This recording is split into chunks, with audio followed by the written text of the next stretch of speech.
appeared as if he did not know. And then Lord Chaitanya Mahaprabhu not only just embraced, but he showed him some special darshans. What exactly is not mentioned, because he told him not to tell anyone. So nobody knows. Krishnadas Kaviraj Goswami also doesn't know. So, but it's mentioned that he showed some special darshans and gave him some very special mercy. So the verse we read today is, at that point of time, all the Vaishnavas were so happy. They did not think, oh, what is this useless king? Why this useless king the Lord is embracing? We are all such exalted devotees, associates of the Lord. Why this useless king, materialistic king? They did not think like that. They were very happy to see that finally Maharaj Pratapruta was successful in receiving the Lord's mercy. So, this is, as Prabhupada writes in the purport, this is the quality of a Vaishnav. So, Vaishnav is always eager to see that other Vaishnavas make progress and other Vaishnavas receive the Lord's mercy. They're more interested in seeing that others receive the mercy than themselves receiving. And then, as one devotee said, that if we become happy to see other Vaishnavas becoming successful and receiving the mercy, then the Lord will automatically be merciful on us because of our right attitudes. So, Srila Prabhupada has written the famous sentence in the preface to the Nectar of Instruction, what? Advancement in Krishna consciousness depends upon the attitude of the follower. And so, it's very important that we have this right attitude. And by having that, then we also will make progress and we also will become successful along with the other devotee who has become successful. So, somebody may ask, so what does it mean to become successful? What is the definition of success? So, in the materialistic world, people have so many definitions of success, right? To become famous, to become wealthy, to become beautiful, to have a lot of followers, so many things they have. Each one in their different fields will have their own definitions of success. So what is our definition of success?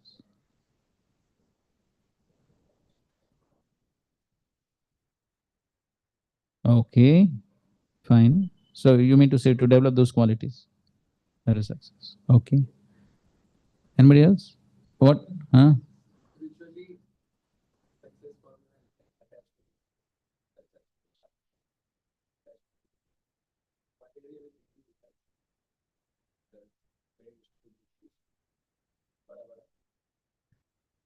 Hmm. Okay. What's your definition of success? See, if you don't know what is definition of success, then how you'll achieve success?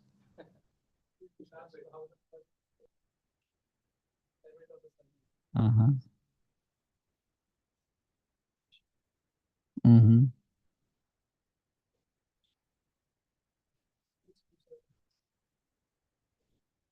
Okay, that realization of success. Okay, good. Anybody else? To attract the grace of spiritual master. Okay. Yes. No. To please the Vaishnavas. Okay. So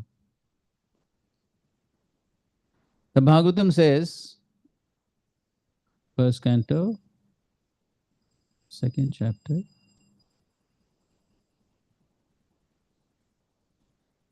10th verse, I think, right?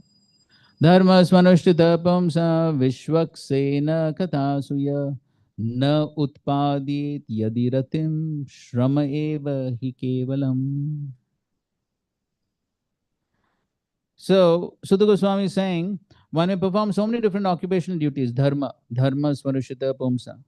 But if all those activities do not lead to rati, do not lead to an attraction to hearing Krishna Katha, to chanting the Lord's holy names, if one does not develop rati, attraction towards Krishna, then it is all uselessly. So the ultimate goal is what? To develop attraction. Because what's the ultimate dhan, mahadhan, that we are all trying to achieve? What? What is the mahadhan? Yes, prema dhan. This is as Chaitanya Mahaprabhu describes in his teachings to Sanatana Goswami. This is mahadhan, not just dhan, it is mahadhan, prema dhan. So this is what we are trying to achieve. So we may render so many different services and do so many different things. We can do our sadhana services, so many things we can do.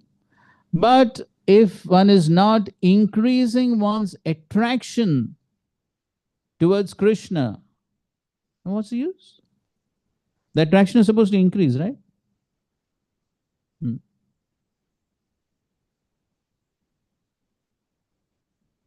So that is the 9 stages of bhakti.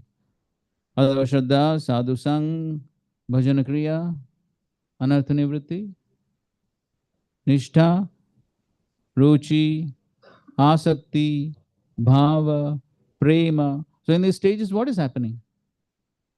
The attraction, the attachment to Krishna is increasing more and more. That is what should increase. I think so. Ramrupa was telling this pastime in his Bhagavatam classes, right? One Srila Prabhupada is asking the devotees,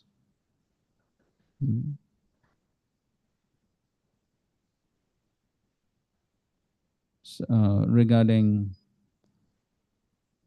what service is most pleasing. Huh? Madhaprabhu. So different devotees were giving different answers. Book distributors were thinking their service is the best. The pujaris were thinking their service is the best. Because Srila Prabhupada would glorify all services.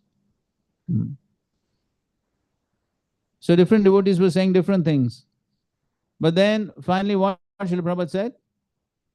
Yes, if you love Krishna. Because the purpose, the goal of all the different services is to develop love for Krishna, attraction towards Krishna. So that is real success. And of course, when one develops attraction to Krishna, then everything else manifests along with that Krishna prem. As one progresses, then all the qualities will manifest, then the attitudes will manifest, everything else will manifest if one is developing that attraction towards Krishna. And so therefore, a devotee is always eager to not only become successful himself, but to help others also develop that success, and is eager to see that. And that is what we see in the lives of all the great Vaishnavas.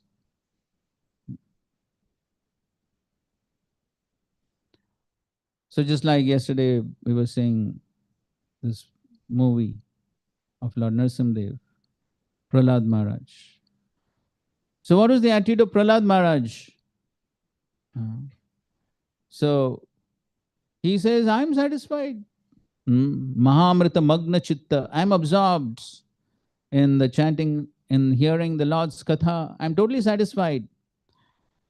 So Prahlad Maharaj has reached the epitome of success, because for him, attraction towards Krishna was like, yes, iron filings becoming attracted to a magnet. So that's spontaneous, natural attraction.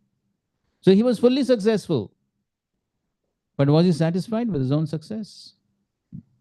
So he's satisfied hearing Krishna Katha, but what he says, Shoche tato vimukha chetasa indriya arthan. He's still lamenting, Shoche. He's still lamenting. For whom? Yes, as Srila Prabhupada says, for all those fools and rascals who have forgotten Krishna. Vimukha. Vimukha Chetas. So their consciousness is turned away from Krishna and they are indulging in Indriyarthan. Vimudhatma. They're fools because it's simply interest and gratification. So that was the conscience of Prahlad Maharaj. He wanted to see others successful. And that same Prahlad Maharaj in Mahaprabhu's Leela came as Vasudev Dutt. And Vasudev Dutt prayed to Sri Chaitanya Mahaprabhu. What? Yes. You deliver the entire universe, all the living entities. And if you think that they're too sinful to be delivered, then I'm ready to take all the sinful reactions. That was his consciousness. And of course, Mahaprabhu said, no, if that's your desire, they're delivered. And you don't have to suffer for the sinful reactions also.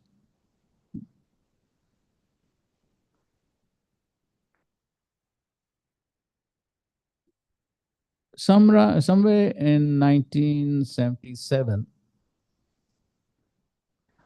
one person, one sort of Karmakandiya Brahman, he came, he flew all the way from Bangalore to Delhi, and then from Delhi he came to Vrindavan. You know?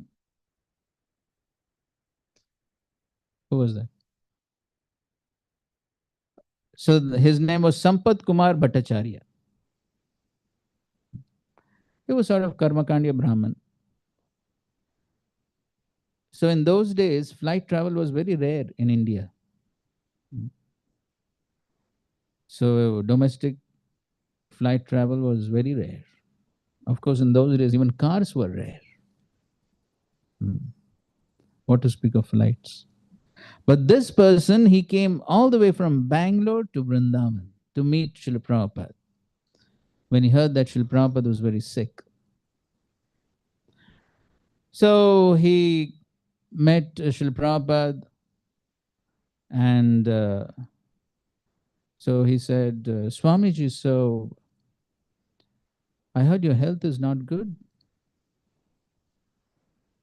So Srila Prabhupada said, what can we expect in this material world? Can't expect it. Then this man said, Swamiji, you know the reason why you're so sick? Because you have your deity on the altar of Krishna Balaram temple. And so, according to the scriptures, if an acharya has his deity when he is living, and so many people are coming and offering respects to the deity, then the acharya gets all the sinful reactions of the people who are offering respect. So therefore, my suggestion is you please tell your disciples to remove your deity from that altar in Vrindavan. So you know, Prabhupada's deity on the Gaunitai altar was there during Srila Prabhupada's presence. So he gave good advice. He had great concern for Srila Prabhupada's health. So Srila Prabhupada said, I know that. So it's not that Srila Prabhupada was unaware. Srila Prabhupada said, I know that.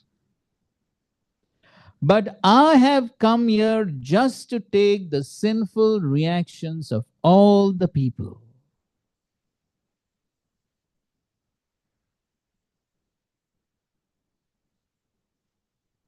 That was Srila Prabhupada's answer. The man was stunned. He didn't know what to say. So Srila Prabhupada said, you have something more to say? The man said, If that is what you want, what can I say? So he came all the way from Bangalore to give that advice. 5 minutes conversation, everything finished. And the man went away. But the point is that how Srila Prabhupada, he was not concerned with his own deliverance, but he was concerned with making everyone successful in their attempts to go back to the spiritual worlds.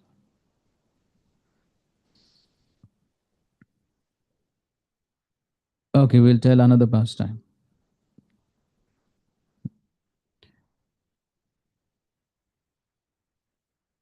So this pastime is told by Shrutakirti Prabhu. In Bhakti class, I must have told it.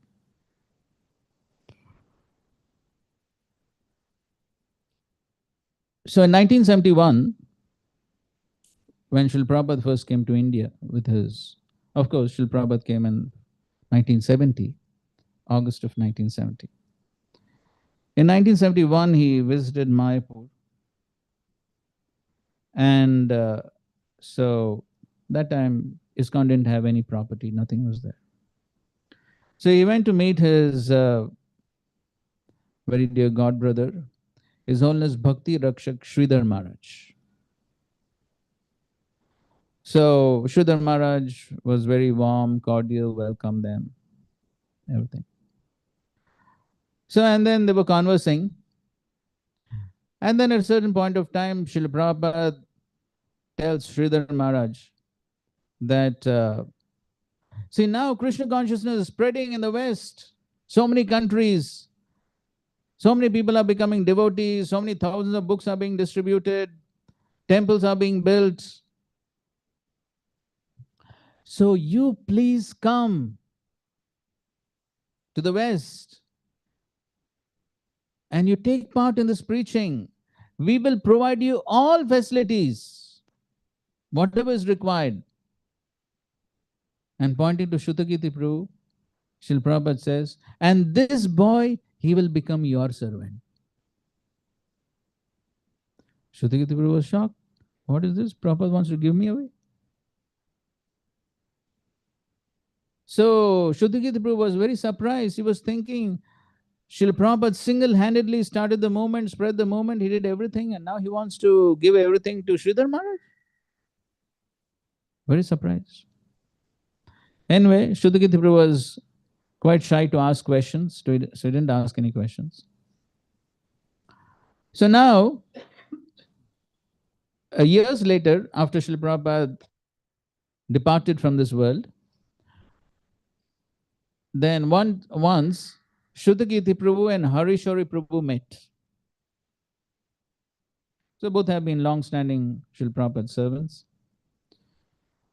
And they were discussing various Srila Prabhupada's pastimes, and Shrutakirti Prabhu told this pastime to Harishori Prabhu. And then Harishori Prabhu said, I also had a similar experience. And this was in 1976. So Srila Prabhupada and Harishori Prabhu went to meet Sridhar Maharaj, and then similar type of conversation. So that was 1971, this is 76. So the movement has spread even more.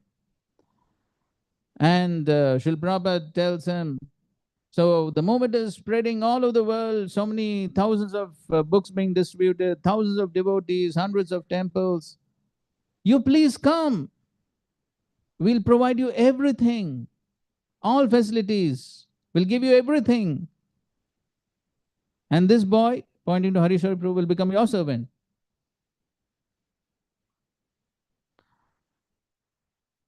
So Harishwar Prabhu was a little more bold. Those of you who know Harishwar Prabhu. So Harishwar Prabhu asked Srila Prabhupada, Srila Prabhupada, you have done everything single-handedly. Why you're ready to give everything to Sridhar?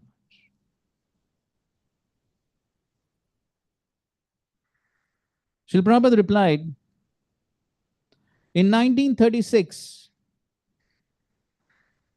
you know what significance of 1936? Yes, the disappearance of Srila Bhaktisiddhanta Swami. So Srila Prabhupada said that in 1936, before Srila Bhaktisiddhanta Thakur departed from this world, he told me that this Sridhar Maharaj, he's a very good preacher, but he's very shy. So please help him and encourage him. That's all.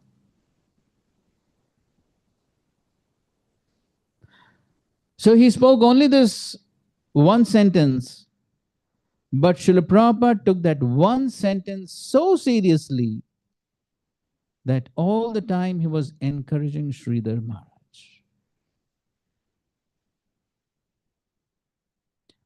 And right from the beginning, it's not that Srila Prabhupada wanted to take all the fame and glory for himself and become successful and not care about others. No, right from the beginning, he was inviting his God brothers, please come, we'll preach together.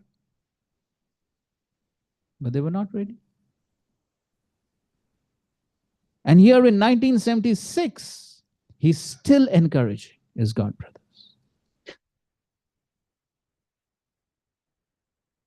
Because he wanted them also to be a part of the success.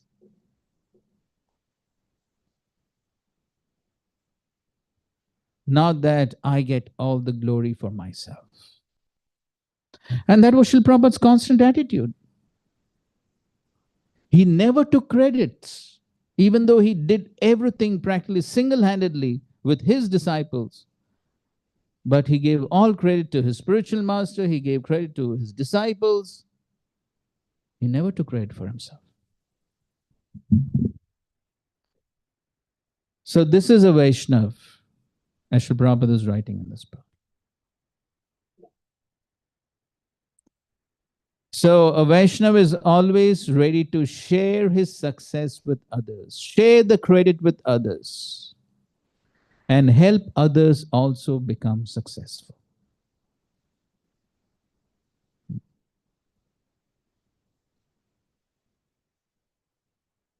And we find the same example in the case of Dhruv Maharaj.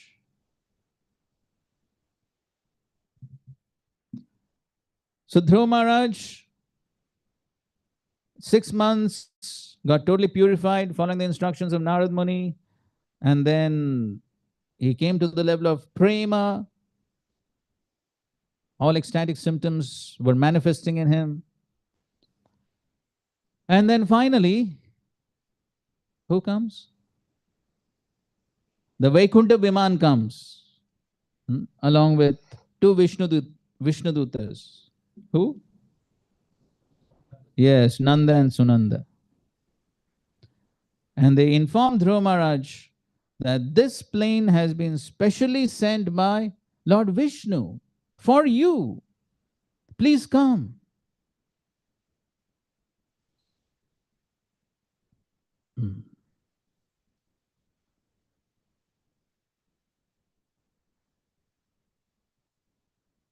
So,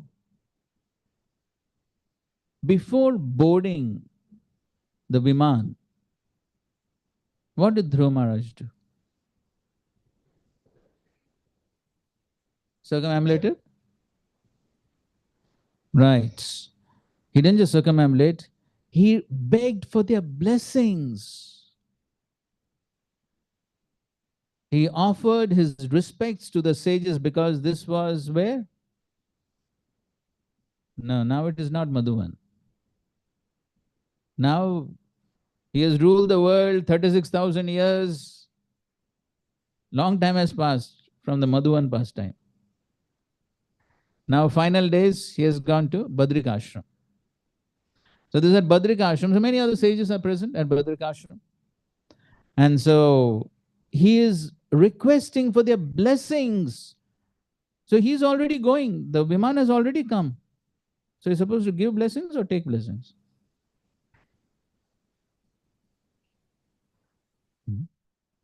They are still in the material world. He is going. But he never thinks that it is due to me alone that I'm going. He is acknowledging the fact that it has been possible only by the blessings of all the great sages and devotees, and of course Narad Muni. It is only because of all of them that I have become successful. And therefore, even at that last stage, he is still begging for their blessings.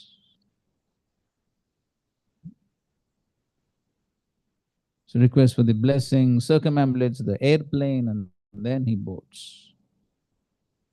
And then, as his plane took off, whom is he thinking of? Yes, he's thinking of his mother. Because he recognized that his mother was the Pata Pradaksha Guru, the first person who instructed him to find the Supreme Lord in the forest. So he recognized, he remembered, after so many thousands of years, he still remembered that it was due to his mother Suniti that he has become successful. And so, but as soon as a devotee desires something, the Lord is present in the heart, the Lord immediately fulfills the devotee's desire. So he immediately asked Nanda and Sunanda, so what about my mother? And what they said? They said, she's already going in another airplane.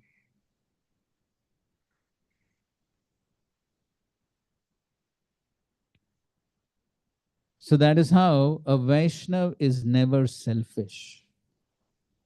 A Vaishnav doesn't think about his own success. A Vaishnav is always trying to make everyone successful, and is happy to see others successful.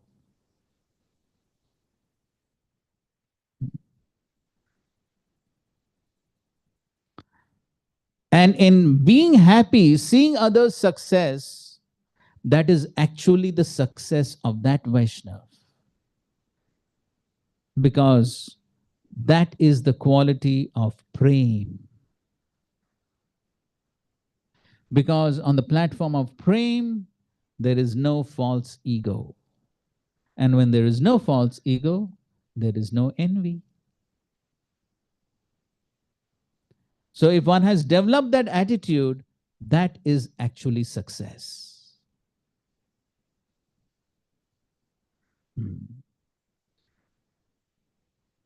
And another pastime in that connection is the well-known pastime of the Mahaprakash Leela. So you may have heard about the Mahaprakash Leela. How Sri Chaitanya Mahaprabhu for 21 hours was calling different devotees and bestowing all their desired benedictions. And so he called his intimate associates like Murari Gupta, Haridas Thakur, Kolavecha Sridhar, Advaita Acharya, and so many devotees, and offering them benedictions. And just like here, we find that how all the Vaishnavas were very happy to see Maharaj Prataprudra receiving the Lord's mercy. Similarly, there also, when any one Vaishnava would receive the Lord's mercy, all the other Vaishnavas would be so happy that this Vaishnava is receiving the Lord's mercy. And when they saw that one devotee is not receiving the Lord's mercy, they were so concerned. Who? Mukunda. And then again they were requesting. All the devotees were requesting. Now why not giving your mercy to Mukunda? He's such a wonderful Vaishnava. He sings so beautifully for you. Why you're not giving your mercy to him? And of course, the Lord says, because he's a hypocrite. When he comes to the association of Vaishnavas, he behaves very humbly, but other times he goes to the Mayavadis. So therefore Mahaprabhu refused. But then we know that still the devotees asked, but when will you bestow mercy? And then Mahaprabhu says, 1,000,000 lifetimes. And then Mukunda was very happy to hear that, and then Mahaprabhu calls him back. And then the devotees were all very happy. So this is the nature of a Vaishnava. He is very concerned about others not becoming successful on the spiritual platform, and he is very happy to see them becoming successful. And so there is no envy.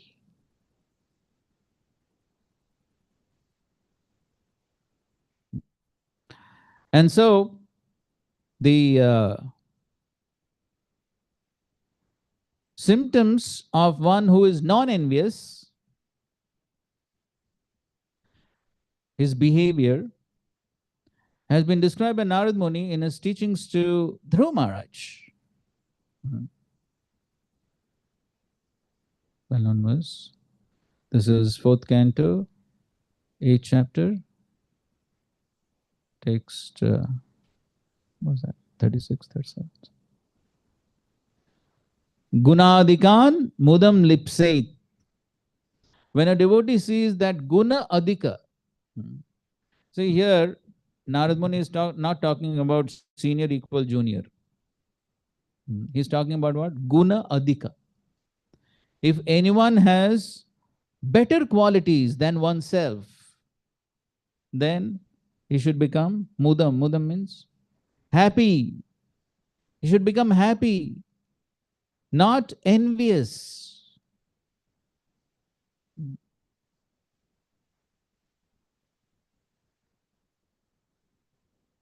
Then anukroshat gunadamat. Guna adhama. Guna adhama means somebody has less qualities, then one shows compassion. Anukroshat. So sometimes if somebody has less qualities than us, somebody doesn't know something, then what do we think? If somebody who doesn't know, say for example, he doesn't know, you're an expert mridang player, somebody who's not expert comes to you, please teach. Then how much will you teach?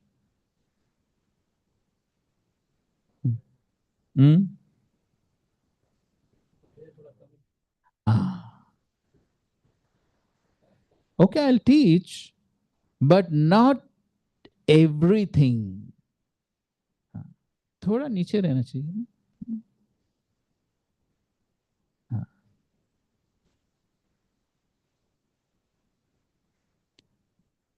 So that is envious. So that means that one is not very happy to see others' success. One's not happy. And so one is thinking, he should not become as successful as I have become in this field. That is one's attitude. And then with equals, Maitri.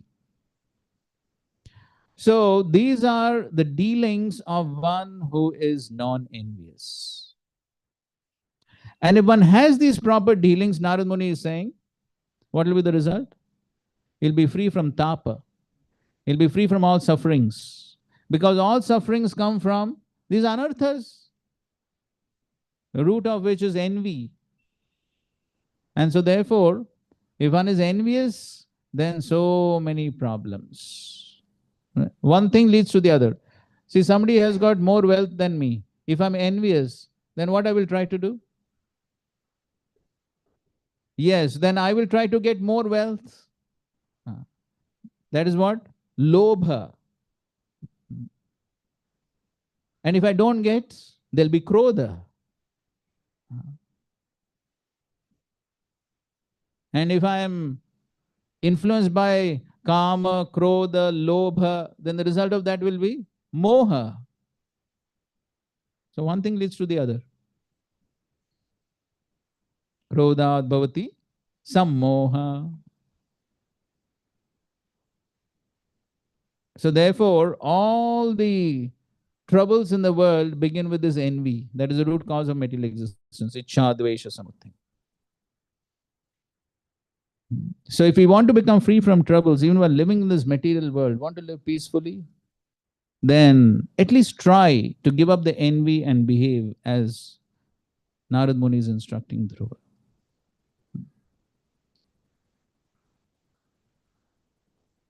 And the same Dhruva Maharaj pastime,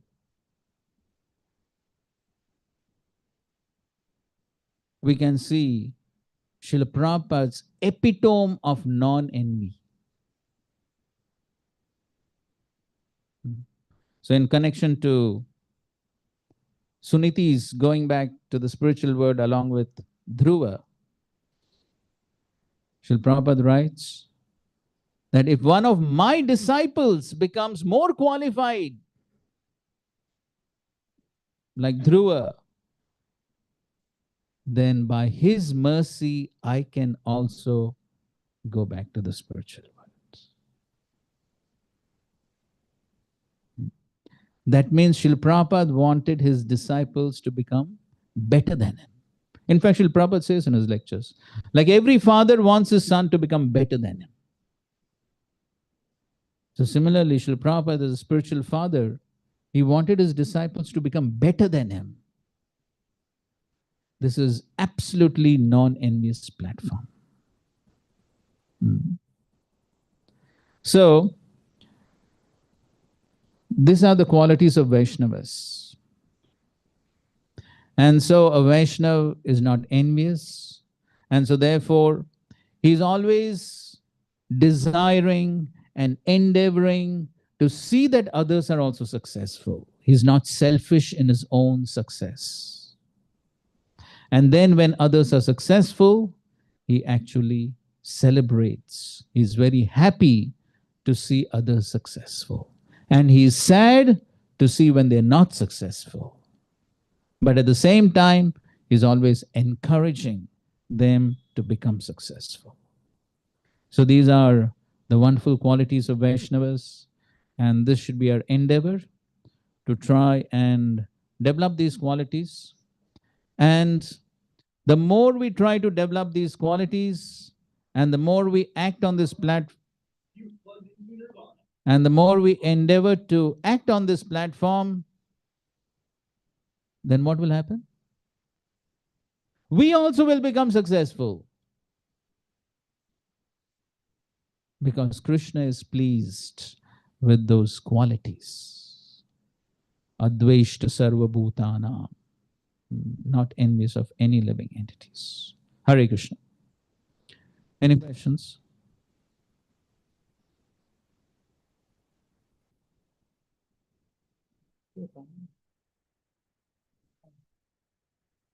हरे कृष्ण प्रभु. Thank you very much प्रभु जी, बहुत elaborate. Hi. प्रभु जी अभी situation ऐसा है कि तीनों level पे एनवी करता हूँ, सीनियर, इक्वल, जूनियर भी. तो अभी एट द मोमेंट एनवीएसनेस थॉट डिटेक्ट किया तो क्या करना चाहिए?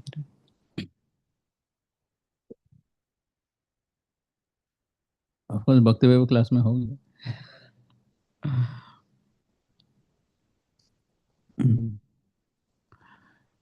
So that is the first step. First step क्या है? एटलीस्ट पहचाना चाहिए ना कुछ बीमारी है. पहचानेंगे नहीं तो बहुत बड़ी समस्या है. सबसे पहले एटलीस्ट पहचानना चाहिए कुछ बीमारी है. So that is good. First step. First step is to recognize. नहीं तो बहुत बार क्या होता है, सब justification चलता है. We are not ready to accept that I have a fault. We tend to justify. So that is good. फिर जब पता चलता है कि बीमारी है तो नेक्स्ट स्टेप क्या है?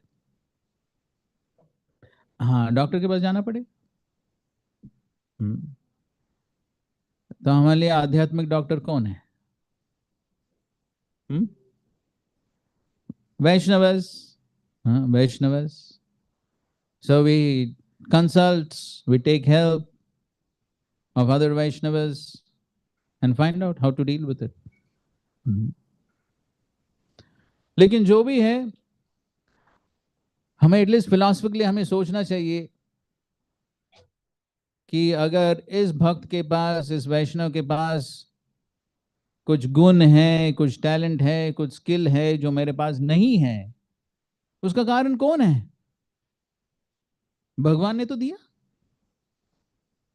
तो अगर भगवान ने दिया तो who am I to become envious? तो भगवान जानते हैं ना किसको क्या देना है, क्यों देना है। हाँ, तो सबका कारण होता है ना। कृष्ण सर्व कारण कारण, is the cause of all causes. तो भगवान जानते हैं, और भगवान जो भी करते परफेक्ट होता है ना, उसमें कुछ मिस्टेक नहीं हो सकता है। So at least philosophically we have to accept this कि ठीक है, जो भगवान करे वो सब परफेक्ट है। तो ठीक है, उनके पास कुछ ज्यादा है, कुछ अधिक गुण है, तो फिर और क्या कर सकते हैं हम?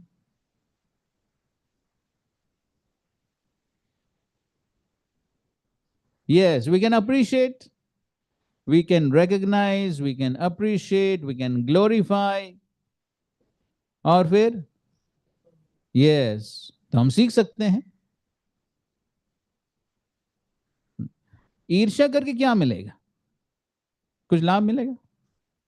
नहीं, कुछ लाभ तो नहीं मिलेगा। नुकसान तो बहुत है। So therefore, so at least we have to try to not be envious, and if we find somebody better, then we can learn. We can try to learn.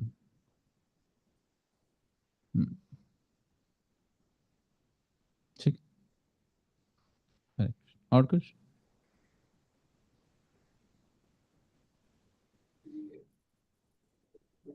To give up revenge. हरे कृष्ण। तो जी आपने ये share किया था कि खुद का success फिर दूसरे को शेयर करने से, प्रभुपाद जी का एकदम। I know that taking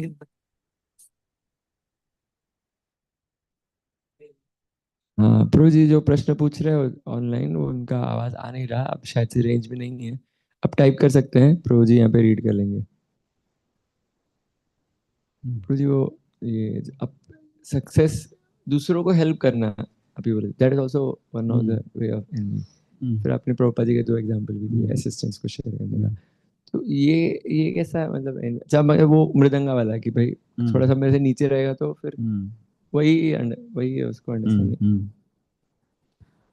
तो if I'm non-envious, then I also try to help others become, if not as, if not more successful, at least as successful.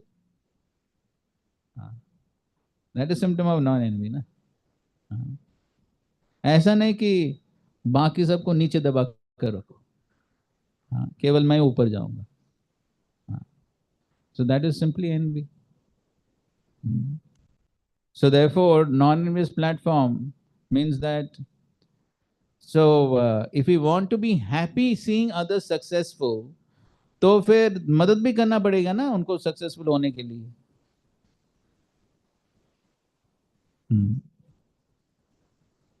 तो सबसे पहले मदद करना होगा, तभी वो सक्सेसफुल होंगे, और अगर वो सक्सेसफुल होंगे तो खुश रहना चाहिए।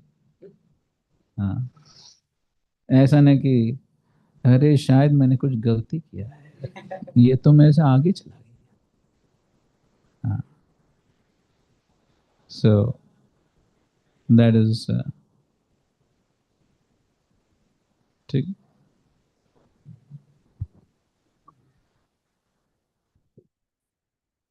पूछो पांडुरंग प्रभु।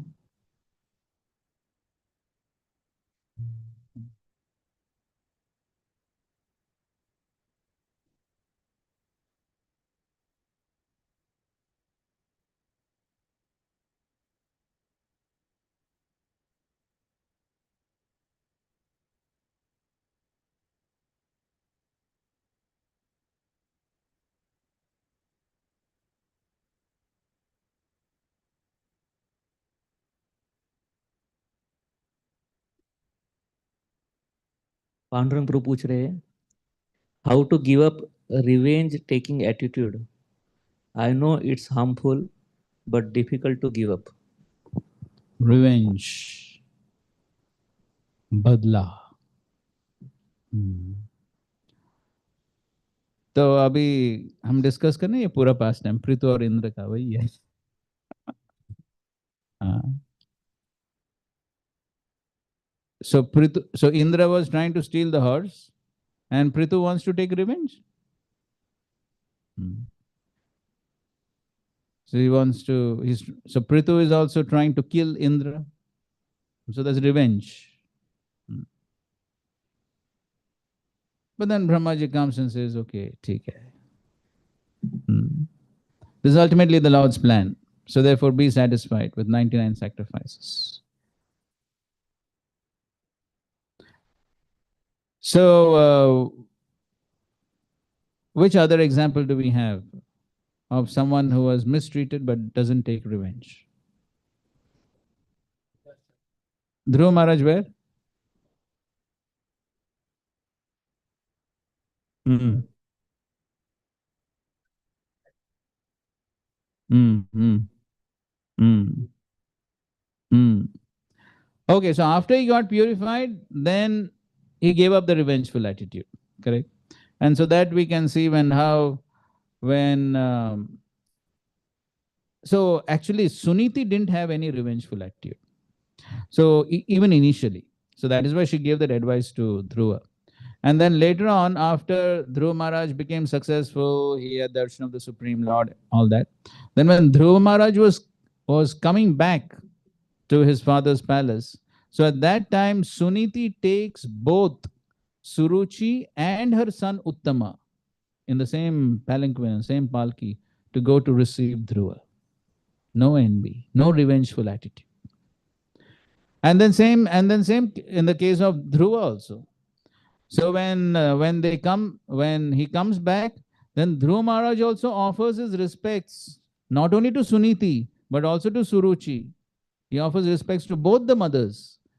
That time there was no revengeful attitude. Why?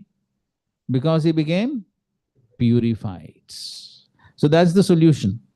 The solution is to become purified of all these anarthas. Then we can give up. We were discussing Srila Prabhupada's statement in Bhagavad Gita 12th chapter, 13th verse. What is that? And that is a verse. From the purport we discussed, no, one important statement.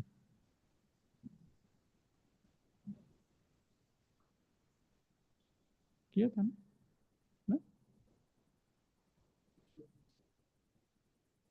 Achha. Maybe I discussed somewhere else. Okay, so Srila Prabhupada writes in that purport, one should not become his enemy's enemy. One should not become enemy's enemy. मतलब दूसरा व्यक्ति शत्रु की तरह बर्ताव कर रहा है, लेकिन इसका मतलब यह नहीं कि मैं भी वैसे ही बर्ताव करूं. He may behave as enemy, but I should not treat him as enemy.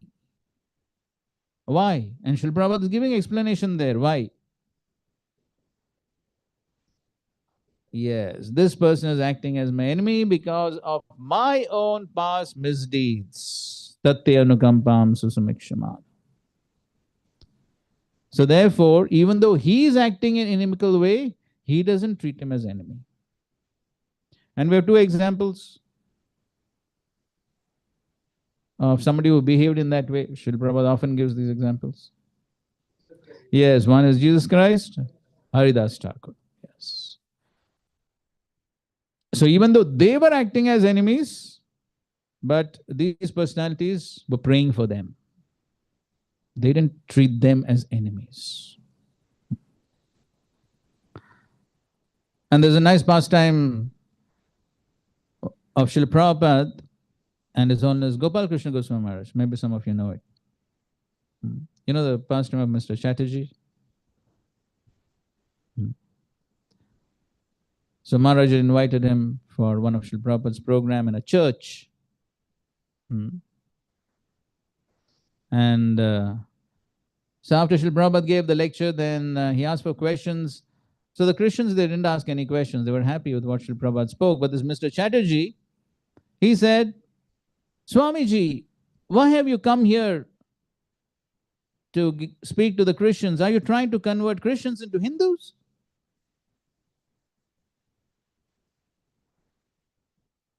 So Maharaj was very upset. He was thinking, what person this is?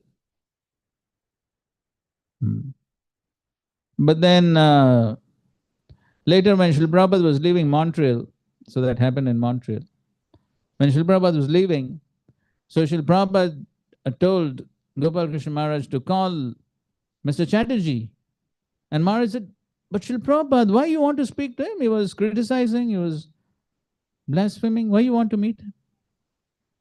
So Srila Prabhupada said, no, it's okay.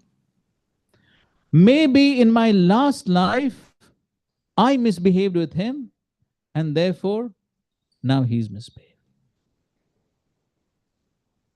So that was Srila Prabhupada said.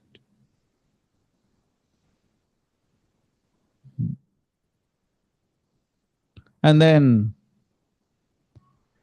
so that person, Mr. Chatterjee was called, and Srila Prabhupada spoke to him very nicely, blessed him, and left. No envy. No revengeful attitude.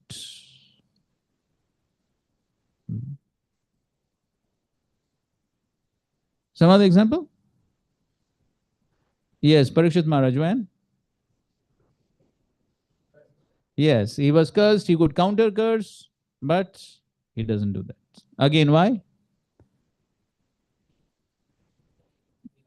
Yes, so he accepted Lord's plan.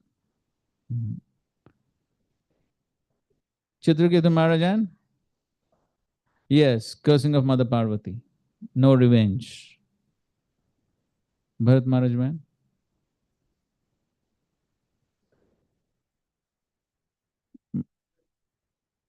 Jad Bharat, और क्या हो? Yes, his brothers.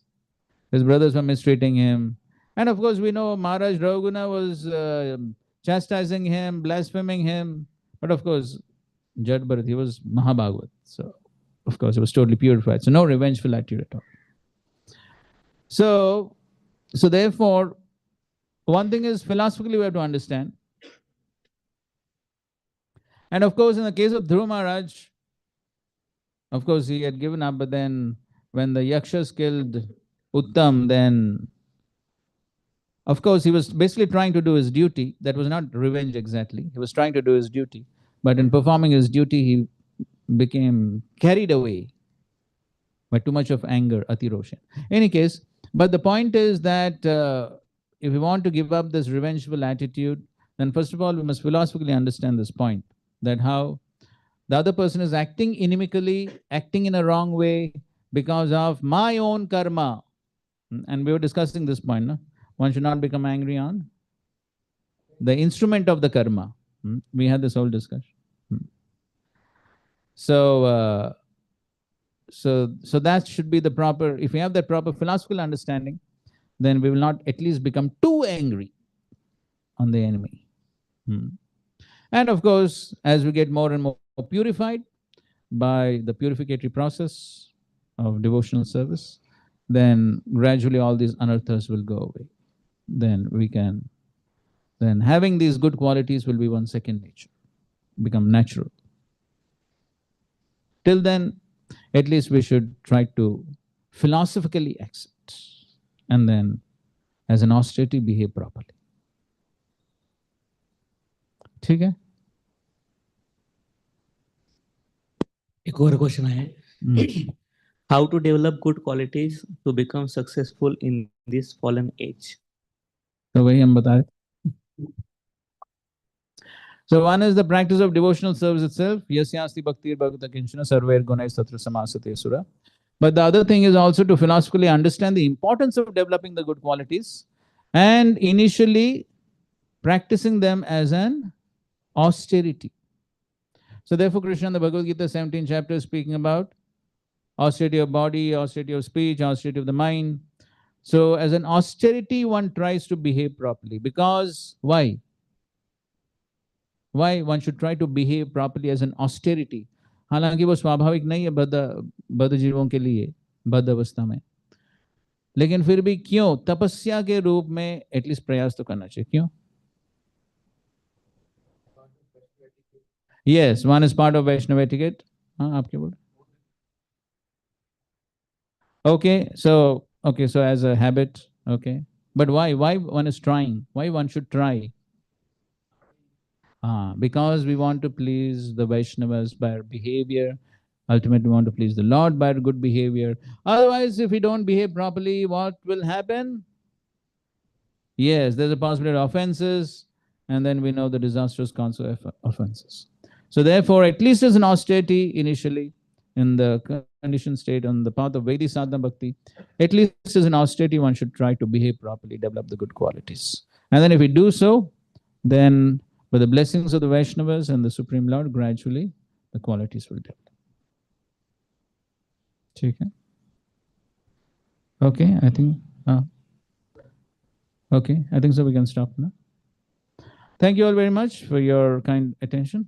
Srila Prabhupada ki jai, Samved Gaur Bhakta Vrinda ki jai. Hare Krishna, Krishna Krishna, Hare Hare, Hare Ram, Ram Ram, Hare Hare. Hare Krishna. We are very grateful to Prabhuji. Every time Prabhuji comes to Bhakti Vaibhav, he gave extend his association here also, enlightening classes. Last time also Prabhuji gave one on offenses. In offenses, very detailed understanding, and now celebrating other success. Very nicely Prabhuji describe all the aspects, what can go wrong, what solution, Sastik example, personal example, Srila Prabhupada example. Very, very grateful to Prabhuji. Request Prabhuji, extend. I requested Prabhuji especially come Prabhuji for a few days apart from Bhakti Vaibhav, so that we can get couple of days Prabhuji's association, camp and like that. Thank you very much, Prabhuji. Hare Krishna. Oh, good.